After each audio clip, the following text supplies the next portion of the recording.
اور ہم نے انسان کو اس کے والدین کے ساتھ بھلائی کرنے کا حکم دیا.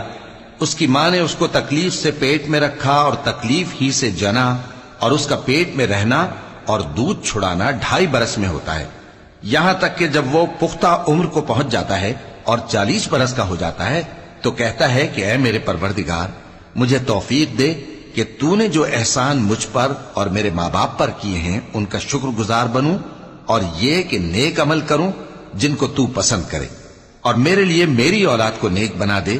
میں تیری طرف رجوع کرتا ہوں اور میں فرما برداروں میں ہوں. یہی لوگ ہیں جن کے اعمال نیک ہم قبول کریں گے اور ان کے گناہوں سے درگزر فرمائیں گے، اور یہی اہل جنت میں ہوں گے. یہ سچا وعدہ ہے جو ان سے کیا جاتا تھا. اور جس شخص نے اپنے ماں باپ سے کہا کہ میں تم سے بیزار ہوں، کیا تم مجھے یہ بتاتے ہو کہ میں زمین سے نکالا جاؤں گا، حالانکہ بہت سی قومیں مجھ سے پہلے گزر چکی ہیں؟